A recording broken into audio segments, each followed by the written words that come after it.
안녕하세요, 여러분. 혹시 물질 속을 원자 하나하나까지 들여다볼 수 있다면 어떨 것 같으세요? 오늘은 바로 그 놀라운 기술에 대해 한번 알아보려고 합니다. 지금 여러분 손에 들고 있는 스마트폰 있잖아요. 그 안에 들어있는 작은 칩에는요, 정말 상상도 못할 만큼 수십억 개의 원자가 빽빽하게 들어차 있거든요. 근데 이걸 대체 어떻게 들여다볼 수 있을까요? 네, 바로 이 질문에서부터 오늘 이야기를 시작해 볼게요. 방법이 있습니다. 바로 원자한테만 있는 고유한 에너지 지문을 읽는 거예요. 우리 모두 지문이 다른 것처럼 모든 원소는요, 자신만의 특별한 에너지 신호를 가지고 있거든요. 정말 신기하죠? 자, 이 기술을 저희가 좀 전문적인 용어로는 전자 에너지 손실 분광법, 줄여서 ELS라고 불러요. 이름은 좀 어렵죠? 근데 원리는 생각보다 간단해요. 뭐냐면 전자를 시료에 쐈을 때 이 전자가 원자랑 부딪히면서 에너지를 잃게 되거든요. 바로 그 잃어버린 에너지 양을 측정해서 이건 무슨 원자구나 하고 알아맞히는 기술이라고 보시면 됩니다. 네, 그럼 이 원자 지문이라는 게 대체 어떤 원리인지 궁금하시죠? 자, 첫 번째 파트에서 그 기본 원리부터 차근차근 한번 파헤쳐 보겠습니다. 자, 한번 상상해 보세요. 현미경에서 아주 빠른 속도로 전자를 쐈는데 이 전자가 시료 안에 있는 어떤 원자 하나랑 딱 하고 부딪히는 거예요. 그럼 이 전자는 에너지를 조금 잃게 되는데요. 여기서 진짜 중요한 포인트가 뭐냐면 이 잃어버린 에너지의 양이 그냥 아무렇게나 정해지는 게 아니라는 거죠. 바로 이겁니다. 잃어버리는 에너지의 양.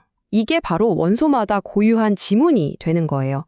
그러니까 예를 들면 탄소 원자는 딱 정해진 특정 에너지 값에서만 신호가 나타나고 산소 원자는 또 다른 값에서 신호가 나타나는 식이죠. 그럼 분광기라는 장비가 이런 에너지 손실 값들을 쫙 모아서 스펙트럼으로 보여주는 거예요. 우리는 그 스펙트럼에 뾰족하게 솟은 봉오리의 위치만 딱 보면 여기 탄소가 있네? 하고 바로 알아챌 수 있는 겁니다. 와, 원리가 정말 명쾌하죠? 근데 이게 말처럼 그렇게 쉽게만 할까요? 당연히 아니겠죠?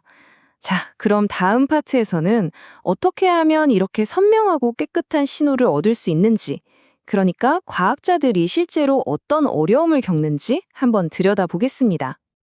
그러게요. 이 원자 지문을 어떻게 하면 흐릿하게 번지지 않고 아주 선명하게 딱 찍어낼 수 있을까요? 사실 깨끗한 ELS 신호를 얻는다는 게 생각보다 까다로운 일이거든요. ELS 분석이 성공하느냐 마느냐 이걸 결정짓는 가장 중요한 요소가 뭘까요? 바로 이겁니다. 교재에서도 인용된 말인데요. 시료를 가능한 한 얇게 만드는 것. 이게 다른 무엇보다도 중요합니다. 정말 이게 핵심이에요. 아니, 왜 그렇게 얇은 게 중요할까요? 자, 생각해 보세요. 시료가 만약에 두꺼우면 전자가 원자 하나하고만 깔끔하게 부딪히는 게 아니고요. 여기저기 여러 원자랑 막 연달아서 부딪히게 돼요. 마치 당구공이 이공 저공 막 맞고 튕겨나가는 것처럼 말이죠. 그렇게 되면 어떻게 되겠어요? 에너지 손실, 정보가 막 뒤죽박죽 섞여서 지문이 그냥 흐릿하게 번져버리는 거죠. 그래서 딱 한 번만 상호작용이 일어나게끔 시료를 원자 몇백 개 두께 수준으로 정말 얇게 만들어야 하는 겁니다. 자, 이렇게 시료를 잘 준비해서 신호를 얻었으면 이제 이걸 선명하게 다듬어야겠죠? 그 과정은 이렇습니다. 첫 번째, 방금 말한 것처럼 아주 얇은 초방막 시료를 준비하고요. 두 번째, 이게 중요한데 수학적인 모델을 이용해서 불필요한 배경 잡음, 그러니까 노이즈를 싹 제거해 줍니다. 그리고 마지막 세 번째 단계에서 우리가 진짜 보고 싶은 원소의 고유한 에너지 신호, 즉 피크만 딱 하고 분리해내는 거죠. 자, 이제부터가 정말 재밌어집니다. ELS 기술의 꽃이라고 할 수 있는 응용 분야인데요. 바로 원소 지도를 만드는 과정으로 한번 넘어가 볼게요. STEM이라는 특별한 모드가 있어요. 주사 투과 전자 현미경이라는 건데요.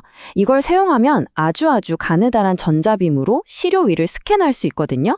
마치 우리가 점을 찍어서 그리는 점묘화처럼요. 이미지의 한 픽셀 한 픽셀을 지나갈 때마다 그 자리에서 ELES 스펙트럼 전체를 측정하는 겁니다. 정말 꼼꼼하죠? 이렇게 한 픽셀 한 픽셀 데이터를 모으면 그 결과물이 정말 어마어마합니다. 우리가 보통 보는 가로, 세로, 2차원 이미지에다가 깊이 방향으로 에너지 스펙트럼 정보가 층층이 쌓인 3차원 데이터 큐브라는 게 만들어져요. 그러니까 이 큐브 안에는요, 시료의 어느 위치에 어떤 원소가 있는지에 대한 모든 정보가 다 담겨 있는 말 그대로 정보의 보물창고인 셈이죠. 그리고 이 엄청난 데이터 큐브에서 예를 들어 나는 실리콘 신호만 볼래 하고 딱 골라내면 최종적으로 이렇게 멋진 결과물을 얻을 수가 있는 겁니다. 특정 원소는 빨간색으로, 또 다른 원소는 파란색으로 이렇게 색깔을 입혀서 원자들이 도대체 어디에 어떻게 분포하고 있는지 한눈에 보여주는 거죠. 바로 원자 지도가 완성되는 순간입니다. 자, 그런데 이런 분석 기술이 ELS만 있는 거는 아니거든요. 그럼 ELS가 다른 기술들에 비해서 뭐가 그렇게 특별할까요? 한번 비교를 해보면서 ELS만의 진짜 강력한 장점이 뭔지 알아보겠습니다. ELS 하면 항상 같이 언급되는 기술이 바로 XEDS라는 건데요.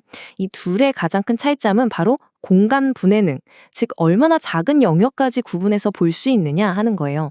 XEDS는 신호가 좀 넓은 영역에서 발생하는 반면에 ELS는 신호가 아주 좁은 국소적인 영역에 딱 집중되거든요.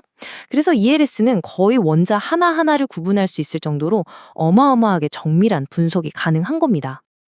네, 바로 이겁니다. 이게 핵심이에요. ELES 기술의 진짜 힘은 바로 이 믿기지 않을 정도의 정밀함, 즉 원자 수준까지 들여다볼 수 있는 공간 분해능에서 나오는 거죠. 자, 그렇다면 이렇게 놀라운 기술이 우리 미래를 어떻게 바꾸게 될까요? 마지막으로 ELC가 가져올 미래에 대해서 이야기하면서 마무리해볼까 합니다. 보세요. 이렇게 복잡하고 정교하게 생긴 나노 구조물들이 있잖아요. 이런 것들의 원자 구성을 제대로 이해하려면 ELS는 이제 필수적이에요. 예를 들어 이 산화 아연 결정에 어느 부분에 아연 원자가 있고 또 어느 부분에 산소 원자가 있는지를 정확하게 알아내야만 이 물질이 왜 그런 특성을 갖는지 제대로 파악할 수 있는 거죠. 이렇게 원자 수준에서 물질을 속속들이 이해할 수 있다는 건 뭘 의미할까요? 결국 지금보다 훨씬 더 효율적인 배터리, 더 빠른 반도체, 더 튼튼한 합금 같은 우리가 상상하는 새로운 첨단 소재를 설계할 수 있는 그야말로 마스터키를 갖게 된다는 뜻입니다. 자, 오늘 제가 준비한 이야기는 여기까지입니다. 마지막으로 여러분께 이 질문을 한번 던져보고 싶네요. 만약 우리가 세상의 모든 물질의 지도를 원자 하나하나까지 그려낼 수 있는 그런 시대가 온다면 우리 인류는 그 다음 세대에는 과연 무엇을 만들어내게 될까요?